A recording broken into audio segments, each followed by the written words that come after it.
कभी सोचा है कि कुछ लोग 100 रुपए की चीज खरीदकर उसे 500 रुपए या कभी कभी तो उससे भी ज्यादा में कैसे बेच लेते हैं? आज हम इसी के पीछे का पूरा राज समझने वाले हैं। ये सवाल सुनने में तो बहुत सीधा लगता है ना? पर इसका जवाब किसी के भी बिजनेस करने के तरीके को पूरी तरह से बदल सकता है। तो क्या ये कोई जादू है या कोई सीक्रेट स्ट्रैटेजी?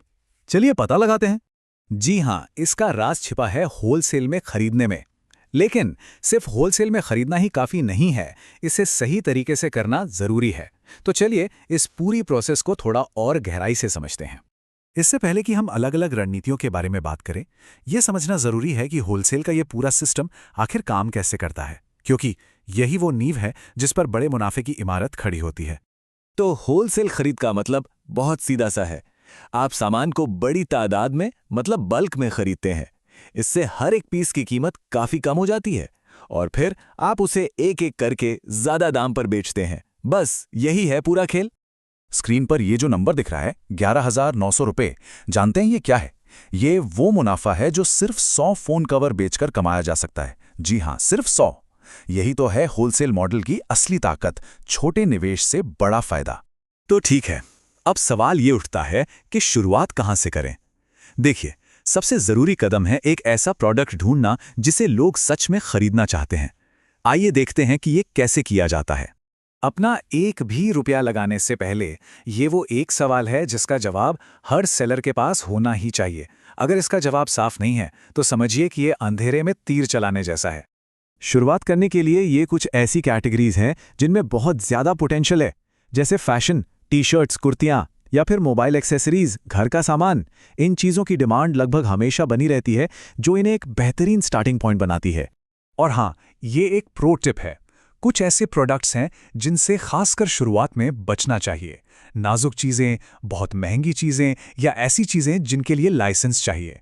इनसे दूर रहकर आप भविष्य में होने वाले कई सिरदर्दों से बच सकते हैं। याद रखिए, हमारा मकसद एक ऐसा प्रोडक्ट ढूंढना है जिसकी डिमांड ज़्यादा हो और कंपटीशन थोड़ा कम या औसत हो। बिना रिसर्च के पैसा लगाना एक बहुत बड़ा और सच कहूं तो एक बेकार का जोखिम है। चलिए मान लेते हैं कि प्रोडक्ट फाइनल हो गया।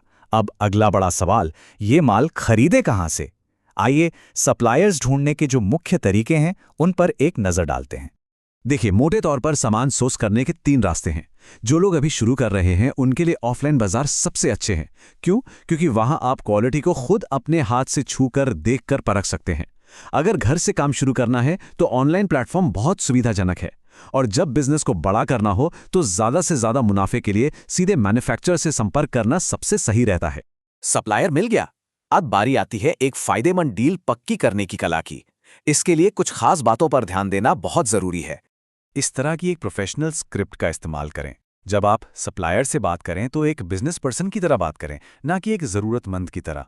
प्राइस लिस्ट, MOQ मतलब मिनिमम ऑर्डर क्वांटिटी और बाकी चीजों के बारे में जरूर पूछें। आपका कॉन्फिडेंस ही आपको एक अच्छी डील दिलाएगा। और प्लीज सैंपल की क्वालिटी भी चेक करना कभी ना भूलें। हमेशा याद रखिए, एक खराब प्रोडक्ट ग्राहकों का भरोसा हमेशा के लिए तोड़ सकता है और आपके बिजनेस को शुरू होने से पहले ही डुबो सकता है। मोल भाव को झगड़ा मत समझिए। ये एक स्मार्ट बिजनेस प्रैक्टिस है जो सीधे सीधे आपके मुनाफे को बढ़ाती है। याद रखिए, जो आप मांगते नहीं वो आपको मिलता नहीं, तो पूछने में बिल्कुल भी मत झिझकिए। और सबसे जरूरी बात, मुनाफा कभी भी अंदाजे पर नहीं होना चाहिए। हमेशा सामान खरीदने से पहले अपने नेट प्रॉफिट का हिसाब लगाएं। सेलिंग प्राइस में से प्रोडक्ट की लागत, पैकेजिंग, शिपिंग और ऑनलाइन प्लेटफॉर्म की फीस सब कुछ घटा दें। जो बचेगा वही आपका असली मुनाफा है। ये छोटा सा हिसाब आपको हमेशा सही फैसले लेने में मदद करेगा। चलिए अब आखिरी पड़ाव पर चलते हैं कि बिजनेस को लंबे समय तक कैसे बढ़ाया जाए और उन आम गलतियों से कैसे बचा जाए जो अक्सर नए लोग कर बैठते हैं। ये तुलना साफ तौर पर एक नाकाम और एक कामयाब स्ट्रैटेजी के बीच का फर्क दिखाती है।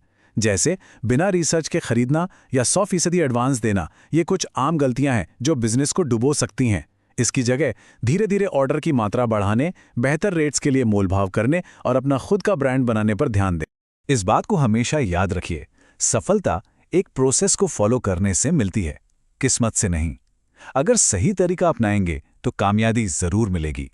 हर बड़ा सफर एक छोटे कदम से ही शुरू होता है। ये सारी जानकारी उसी सफर की तैयारी के लिए थी। तो अब सवाल ये है कि वो पहला कदम, वो पहली स्मार्ट खरीद क्या होगी?